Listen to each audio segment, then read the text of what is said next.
आप सभी को जय हिंद।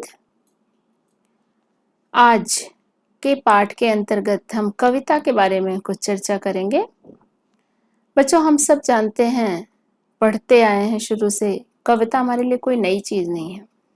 लेकिन आज हम कविता के शिल्प के बारे में, कविता के बारे में थोड़ी बहुत चीजें जो पढ़ने से अलग हैं, हम उनके बारे में जानेंगे। कविता है क्या?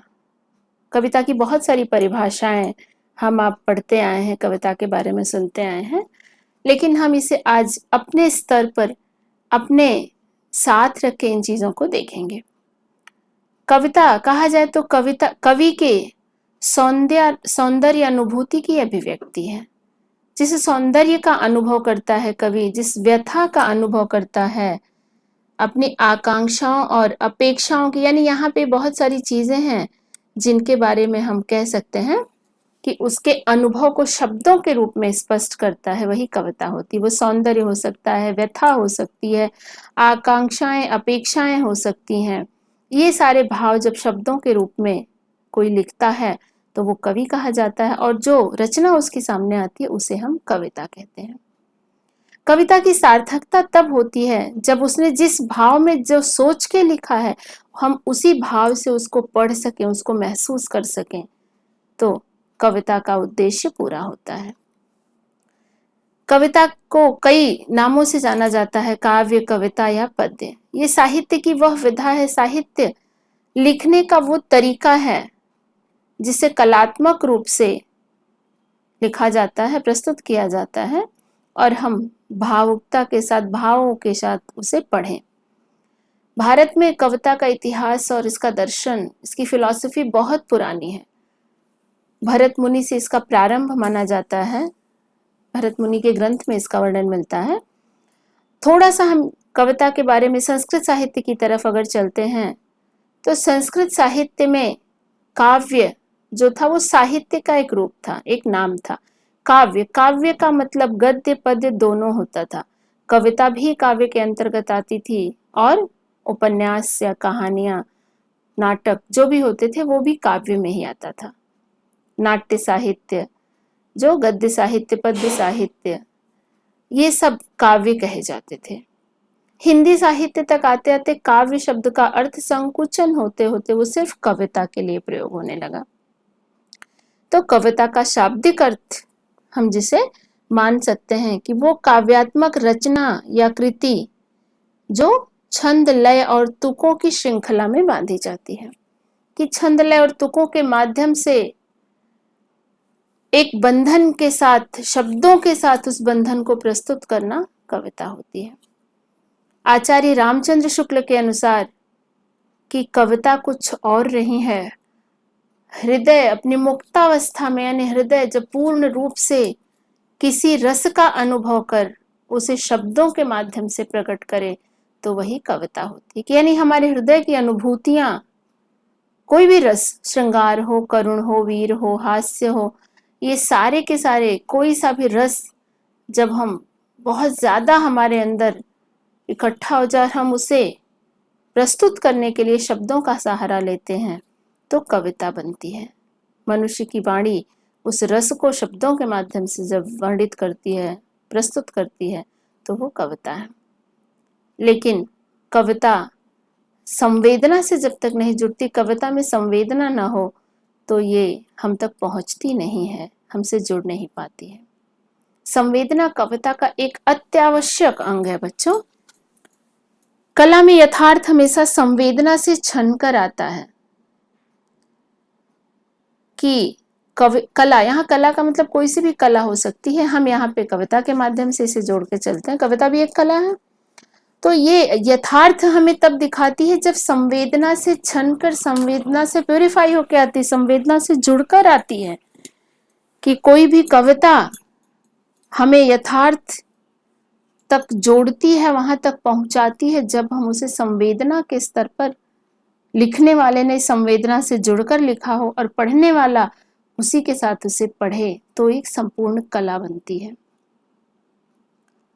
इस संवेदना को राग तत्व भी कहा जाता है। कविता का सबसे बड़ा जो प्रेम का जुड़ाव होता है, राग होता है वो संवेदना है। वो संवेदना ही थी जिसने वाल्मीकि ऋषि को दुनिया का प्रथम कवि बना दिया है। कविता का शिल्प पक्ष, कविता का इतिहास क्या है, कविता की शुरुआत कहाँ से हुई है, इसका लिखित प्रमाण जहां से मिलते हैं, कविता उसके पीछे की भी बहुत पहले की। कविता हमारी वाचिक परंपरा के रूप में जन्म ली है। कविता बोलकर, वाचिक परंपरा यानी बोलने की परंपरा जो थी, कविता की शुरुआत कहीं वहां से हुई थी। पारंपरिक लोरियां जो पता नहीं किस समय से माएं अपने बच्चों को सुना के सुलाते आ रही हैं, मांगलिक गीत, शादी ब्याह और अन्य शुभ अवसरों पर गाए जाने वाले गीत, किसानों के गीत, हमारे लोकगीत, ऐसे छोटी मोटी तुकबंदियां, लोकोक्तियां, ये सब की कहीं ना कहीं कविता से जुड़ी हुई है, कविता का प्रारंभिक रूप है। और आज हम बहुत लंबी यात्रा तय करती हुई कविता वर्तमान स्वरूप तक पहुंची है। कविता को लिखना, ये एक बहुत बड़ा प्रश्न है कि कविता लेखन का भी क्या कोई नियम कानून होता है? कविता लेखन क्या है? अब इसमें भी दो मत है विद्वानों के। कुछ लोग कहते हैं कि कविता लेखन का कोई प्रशिक्षण नहीं दिया जा सकता है। कविता लेखन तो अपने अंदर का ज्ञान होता है, अपनी कला होती है, हर एक की खासियत नहीं होती है, किसी प्रशिक्षण द्वारा सीखा नहीं जा सकता। जिसके अंदर कविता लिखने की क्षमता है वही लिख सकता है। जो संवेदनशील है, जो भावुक है, जो शब्दों को अपनी भावनाओं को शब्दों के माध्यम से प्रकट कर सकता है, वही कवि बन सकता है। लेकिन इसका एक मत ये भी है, कुछ विद्वानों का ये भी मानना है कि कविता लिखने का भी प्रशिक्षण दिया जा सकता है, यानी कविता लिखना सीखा भी जा सकता है अगर हम प्रयास करें, हम उसके लिए सोचें, कुछ कोशिश करें, कुछ बातों का अपने लेखन में प्रयोग करें तो हम कविता लिख सकते हैं। तो हम दोनों मतों का आदर कर सकते हैं और उससे सीख भी ले सकते हैं कि अगर हमें लगता है कि हमें क्षमता है तो प्रशिक्षण ले सकते हैं, सीख सकते हैं और लिख भी सकते हैं। दूसरा प्रश्न इसमें आता है जो हमारे पाठ्यक्रम में, जैसे अभी पिछले 2 वर्षों से सीबीएसई के पाठ्यक्रम में हिंदी में ये कविता, नाटक और कहानी, इन सब पे एक विशेष जो आपको प्रश्न आने लगे हैं, तो उस चीज को भी हम यहाँ मान के चलते हैं। कविता लेखन में छंदों और बिंबों की क्या भूमिका है? तो ये कविता का अनिवार्य तत्व है। छंद, जो आजकल वैसे हम इस पे बहुत ज्यादा जोर नहीं देते कि छंद जो पहले कविताएं लिखी गई हैं प्राचीन समय की, जो आप पढ़ते हैं, दोहा, चौपाई, सोरठा, सवैया, कवित्त, बहुत सारे रूप हम कविताओं के पढ़ते हैं जो छंदबद्ध कविताएं थी, जो हमने पढ़ी हैं। तुलसीदास जी की पढ़ी हैं, बिहारी के दोहे, रहीम के दोहे, चौपाइयाँ विभिन्न तरह की, ये सब के सब छंदबद्ध कविताओं में आते हैं। तो ये अनिवार्य तत्व है। छंदों के अनुशासन की, उनके नियमों की हमको जानकारी नहीं हो तो कविता में वो लय, ताल, वो ध्वन्यात्मकता नहीं आती है। हालांकि आज मुक्त छंद का प्रयोग है तो हम इस चीज से थोड़ा सा दूर जरूर जा चुके हैं, लेकिन हम आज भले नहीं लिख रहे हैं, कम लिखी जा रही हैं इस तरह की कविताएं, लेकिन जो छंदबद्ध कविताएं हैं उनका महत्व किसी भी तरह से कम नहीं हो सकता। हम तुलना करें तो हम पाएंगे कि उनमें और आज की जो मुक्त छंद की कविताएं हैं उनमें क्या अंतर है। बिंब आज की कविताओं में भी हमें मिलते हैं। बिंब कविताओं का जरूरी अंग है, क्योंकि बिंबों के माध्यम से, बिंब जैसा कि हमने पढ़ा है, मैंने बिंब पर भी वीडियो बनाया है, आपने देखा होगा या देख के समझ सकते हैं कि बिंब कहीं ना कहीं हमारे 5 ज्ञानेंद्रियों पर आधारित होते हैं। ये हमें कविता को इंद्रियों के माध्यम से समझने में सहायक होते हैं कि दृश्येंद्रिय है या श्रवणेंद्रिय है, कि कविता में हमें जो कल्पना करनी है, जो अपने आप को जोड़ना है किसी जो चित्र के माध्यम से, किसी सीनरी के माध्यम से या किसी ध्वनि के माध्यम से, स्वाद के माध्यम से, तो ये बिंब बड़े आवश्यक हैं, क्योंकि ये हमें मन से, कविता को हमारे मन के साथ जोड़ देते हैं। अगर कविता लिखने का प्रयास आप कर रहे हैं, कविता लिखने की कोशिश कर रहे हैं, तो दृश्य और श्रव्य बिंब की संभावना तलाश करनी चाहिए, कि आपको प्रयास करना चाहिए कि दृश्य और श्रव्य बिंबों का प्रयोग आप कविता में जरूर करें। तो अगर आप कविता लिखते हैं तो आप कोशिश करें कि दृश्य और श्रव्य बिंब के आधार पर हो, आपकी जो संवेदनाएं उसके साथ जुड़ी हुई हों, और छंदों का प्रयोग भी, मात्रिक और वर्णिक छंदों का प्रयोग आजकल आज के विद्यार्थियों के लिए या लेखकों के लिए बहुत कम प्रयोग करते हैं, तो भी हम उसके तुक और लय पे जरूर ध्यान दे सकते हैं। ध्वन्यात्मकता का प्रयोग भी हम एक संभव तक करने का प्रयास कर सकते हैं। अब आते हैं हम कविता शिक्षण के उद्देश्य। ये भी हमारे जो पाठ्यक्रम का एक अंश है, साथ ही साथ कविता के प्रति हमें बताता भी है कि कविता शिक्षण का उद्देश्य क्या है। कविता का शिक्षण भाषा की कक्षाओं का अपरिहार्य अंग है, बहुत अनिवार्य अंग है कि कविता पढ़ना और पढ़ाना। हर पाठ्यपुस्तक में, किसी भी क्लास में हम पढ़े, प्राइमरी से लेके सीनियर सेकेंडरी तक आपको बहुत सारी कविताएं पढ़ने को मिलती हैं। तो कविता सिर्फ साहित्य, कला और सौंदर्य का विषय नहीं, बल्कि भाषा सीखने में, भाषा शिक्षण में भी इसका बहुत महत्व है। कविता के माध्यम से भी हम बहुत सारी चीजें सीखते हैं। जैसे प्राथमिक कक्षाओं में हम अगर कविता पढ़ते हैं तो कविता में लय, ताल, एक उत्साह, एक जोश वाली कविताएं आपने बचपन में पढ़ी होंगी, प्राथमिक कक्षाओं में पढ़ी होंगी, तो जिसमें एक जो बचपना होता है, लेकिन लय ताल उसमें भी होता है, संगीतात्मकता होती है, इसे आप उछल उछल के गाते हैं, एक्शन करते हैं, बहुत सारी चीजें साथ में होती हैं जो आपको उस कविता से जोड़ देता है। उसी तरह से जैसे जैसे हम आगे बढ़ते हैं, आपने देखा होगा, खुद भी महसूस किया होगा कि प्राइमरी की कक्षाओं में कविताएं आपको बड़ी जल्दी याद हो जाती थी और आप बड़े एक्शन के साथ उनको गाते भी थे। उसके माध्यम से आप भाषा भी सीख लेते थे, बहुत सारे उसमें से शब्द भी आते थे जो आपको भाषा के कहीं कहीं ग्रामीण शब्दों को भी आप सीख लेते थे और आपको बहुत जल्दी याद भी हो जाती थी और भूलती नहीं थी जल्दी। तो ये एक आसान और रुचिकर तरीका होता है भाषा सीखने का, कविता। दूसरी चीज, जैसे जैसे आप बड़े होते हैं, माध्यमिक कक्षाओं तक आते हैं, कविता में छिपे हुए अर्थों को पढ़ने और समझना आपके लिए जरूरी होता है और आप उसे समझते हैं। बिटवीन द लाइन्स, यानी दो लाइन्स के बीच में कविता में क्या क्या बातें कही गई हैं, इसको समझना, किस लाइन के माध्यम से क्या कहा गया, कहा कुछ और गया है, इशारा कुछ और हो रहा है, यानी लक्षणा और व्यंजना को समझना, उसमें निहित अलंकारों को जानना। इसका हम पढ़ते हैं ना, जैसे आप ऊंची कक्षाओं में आते हैं, 8वीं 9वीं में आ जाते हैं कि इसमें ये रस है, ये अलंकार है, तो वो रस और अलंकारों को पढ़ना, जानना, कि कविता के माध्यम से आप और एक चीज सीख रहे हैं, रस सीख रहे हैं, छंद सीख रहे हैं, अलंकार सीख रहे हैं, तो ये भी हमें भाषा के शिक्षण में हमें उसके साथ जोड़ती है। भाषा की और जानकारियां, उससे संबंधित अन्य चीजों की जानकारियां भी हमें मिलती हैं। और भी बड़ी कक्षाओं में आप आते हैं तो आपको ऐसी कविताएं पढ़ने के लिए मिलती हैं जो आपको कुछ सोचने के लिए मजबूर करती हैं, जिसमें गंभीर बातें होती हैं, सार्थक होती हैं, समस्या मूलक होती हैं। तो ऐसी कविताएं जो हमें कुछ सोचने के लिए मजबूर करती हैं।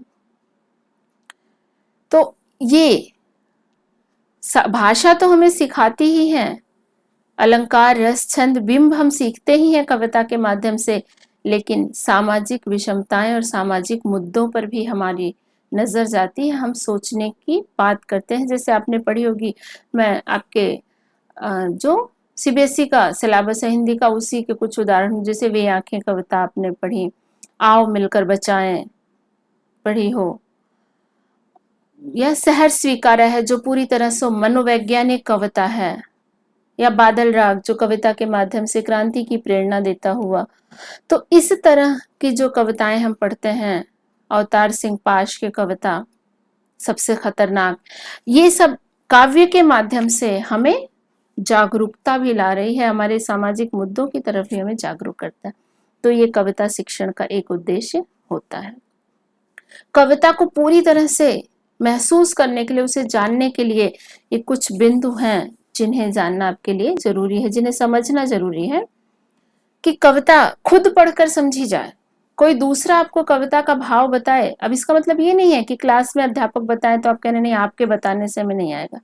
वो आपको उस भाव तक पहुंचने का प्रयास करवाते हैं शिक्षक।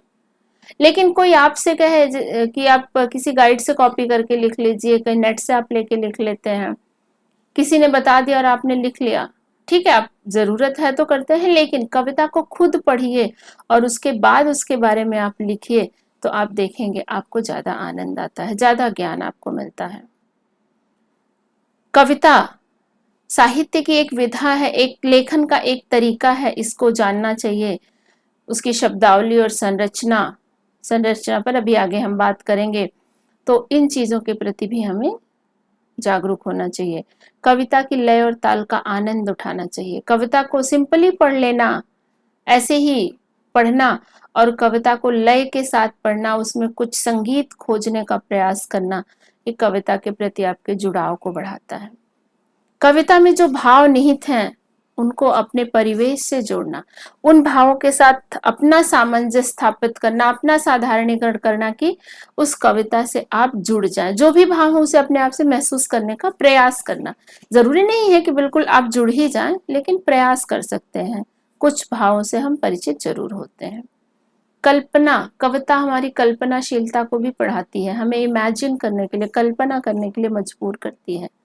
बहुत सारी ऐसी कविताएं आप पढ़ते हैं, हालांकि कहानियों से भी हम करते हैं, उपन्यास से भी करते हैं, लेकिन कविता हमें ज्यादा नजदीक ले जाती है कल्पना करने के। तो हमें इस चीज का भी ध्यान रखना है। एक कविता आपने पढ़ ली, आपको बड़ी अच्छी लगी, उस कविता में कोई रेफरेंस, कोई प्रसंग दिया हुआ है, उससे जुड़ी कोई और बात कही गई है, तो हमें प्रेरणा भी मिलती है कि हम और कविताएं पढ़ें इस भाव की या इस तरह की या इस कवि की। तो अन्य रचनाओं के लिए भी हमें प्रेरणा मिलती है और स्वयं कविता लिखने के लिए प्रेरित होना।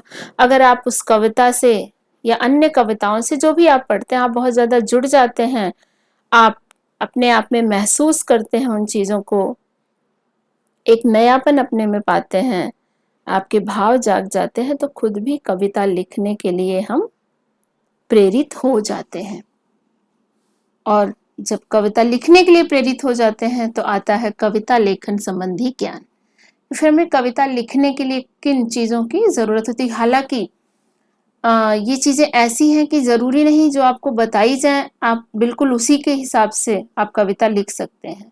ये जैसा कि पहले भी आचार्य रामचंद्र शुक्ल ने कह दिया कि ये हृदय की मुक्तावस्था का एक रूप है, ये रस और भाव हमारे अंदर ही होते हैं, तो भी कुछ चीजों का हम ध्यान दे सकते हैं। कविता लेखन के लिए सबसे जरूरी है कि कम से कम शब्दों में अपनी बात कहने की क्षमता हमें होनी चाहिए। इसके लिए सबसे ज्यादा जरूरी होती है कि हमें शब्दों का भंडार हमारे पास हो, शब्द संपदा जिसे हम कहते हैं, या बहुत सारे शब्द हमें पता हो, शब्दों के अर्थ पता हो, यानी हमारा शब्द भंडार, शब्द ज्ञान अच्छा होना चाहिए। तो हम कम से कम शब्दों में अपनी बात कह सकते हैं। एक लाइन की जगह एक शब्द लिख के हम अपनी कविता को बहुत अच्छा रूप दे सकते हैं। इसके लिए शब्द ज्ञान आवश्यक है। कविता समय के साथ साथ कविता का स्वरूप बदलता है, यानी कविता की जो विविध शैलियां हैं तो उसका भी आपको ज्ञान होना चाहिए। बाकी आपकी इच्छा कि आप किस रूप में कविता को लिखना चाहते हैं, छंद मुक्त, छंदबद्ध, दोहा, चौपाई शैली में, या सिंपली आप दो दो पंक्तियों में कविता लिखना चाहते हैं, बड़ी कविता लिखना चाहते हैं, गीत के रूप में लिखते हैं या क्षणिका के रूप में लिखते हैं। तो समय के साथ कविता के बदलते स्वरूप का जब आपको ज्ञान होगा, आप उनको पढ़ेंगे, उनका अध्ययन करेंगे, तो आपके लेखन में भी सहायता मिलेगी। और नवीन दृष्टिकोण, किसी की कॉपी करके आपको कविता नहीं लिखनी है।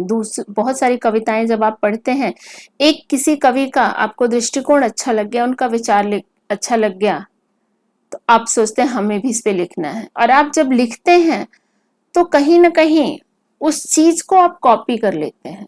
नहीं, विचार आप वो रखिए, वो समस्या रखिए, वो बात अपने मन में रखिए, लेकिन उसका दृष्टिकोण, उसमें जो आप प्रतीक दे रहे हैं, उसमें जो उदाहरण दे रहे हैं, जो बातें कह रहे हैं, वो आपकी अपनी होनी चाहिए।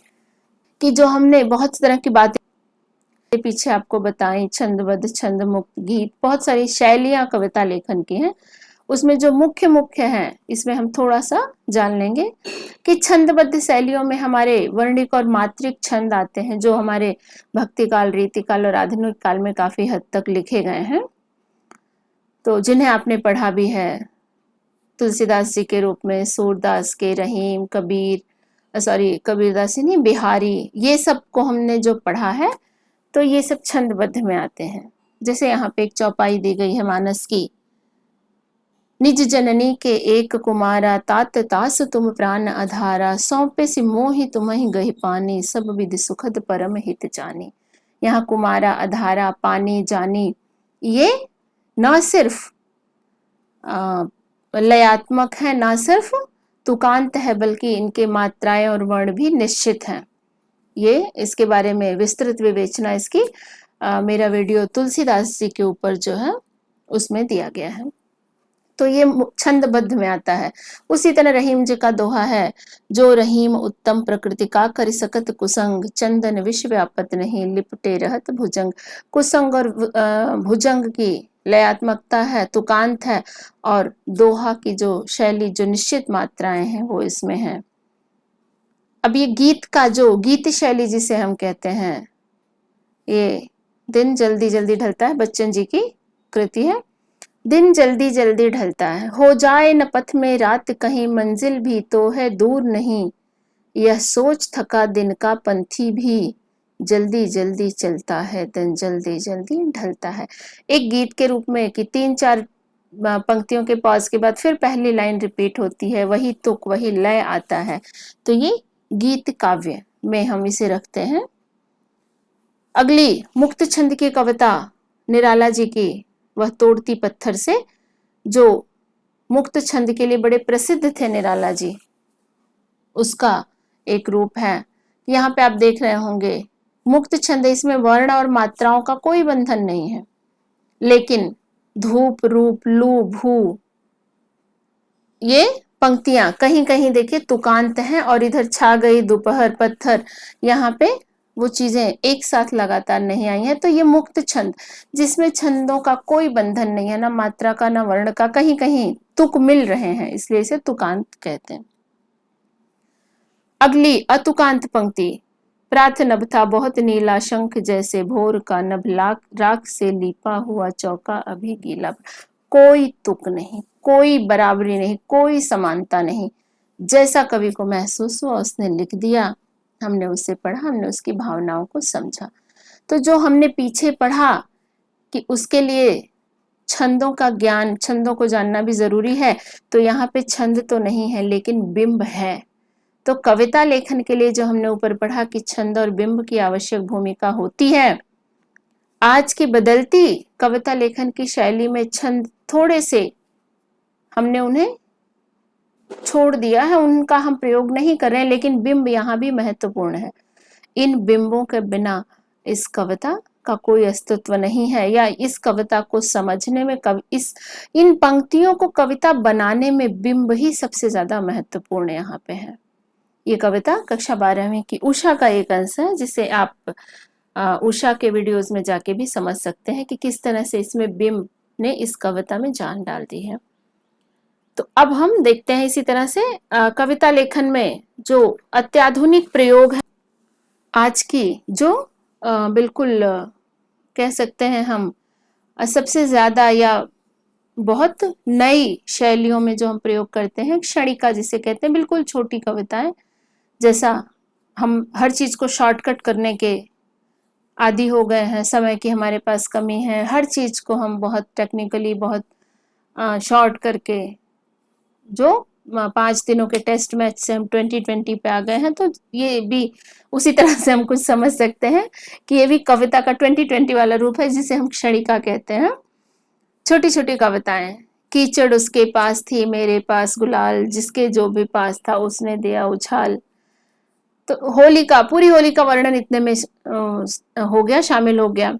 दूसरा, जैसे एक समस्या, जैसे हमने बात की कविता में समस्याएं भी होनी चाहिए। ये कविता बड़ी नहीं है, छोटी सी क्षणिका है, लेकिन इसमें भी समस्या उसने बता दी है और हमें सोचने के लिए मजबूर किया कि दुनिया में सबके सब बड़े सभ्य हैं, बड़े विद्वान हैं, तो फिर युद्ध क्यों करते हैं, लड़ाई क्यों करते हैं। तो ये छोटी सी क्षणिका है जो हमें कुछ सोचने के लिए मजबूर करती है। कविता की एक शैली जो है तो विदेशी, लेकिन हमने उसे भी अपनाया है, जिसे हाइकू शैली कहते हैं। हाइकू मूल रूप से जापानी कविता है, बहुत सारी विशेषताएं इसकी होती हैं। हमें हाइकू की व्याख्या पे बहुत लंबा नहीं जाना है, बस इस हाइकू के आधार पर हिंदी में भी हाइकू शैली में कविताएं लिखी जाने लगी हैं, आजकल बहुत सारी मिलती हैं। ये भी क्षणिका जैसी ही है, एक लाइन और इसमें कम हो गई है, 3 ही लाइन्स में हाइकू लिखी जाती है। महकी हवा आंगन कागा बोले आया पाहुन, इस तरह से छोटी छोटी अपनी जो एक लाइन में जो हम बात कह सकते हैं उसे हम इस हाइकू शैली में कविता बना के कह देते हैं, बस उतना ही है। तो कविता में निरंतर नए नए प्रयोग हो रहे हैं, बहुत सारी बातें आ रही, बहुत सारे लोग उसे लिख रहे हैं, समझ रहे हैं। तो ये कविता से संबंधित बहुत सारी चीजें बच्चों आप हमने जानी। अंत में इतना ही मैं करना चाहूंगी कि जो आप पेज के अंत में देख रहे हैं कि कविता शब्दों से नहीं भावों से लिपिबद्ध की जाती है और उसे पढ़ा नहीं जिया जाता है। कि कविता लिखी सिर्फ शब्दों का लेखन ही कविता नहीं है। कविता में जब तक भावनाएं नहीं होंगी तब तक वो कविता कविता नहीं होती है। हालांकि तो मानना ही पड़ेगा कि पूरा साहित्य ही भावनाओं पर आधारित है, संवेदना पर आधारित है, लेकिन कविता के लिए ये थोड़ा और विशिष्ट हो जाता है, क्योंकि थोड़े ही शब्दों में हमें बहुत कुछ कहना होता है। तो संवेदनशीलता और भावनाएं ही कविता का शब्द होती हैं और इसे पढ़ा नहीं जिया जाता है। कविता को समझने के लिए सिर्फ उसको पढ़ना काफी नहीं है, उसे महसूस करना अपने अंतर में, उसे जीना ही वास्तव में कविता को समझना होता है।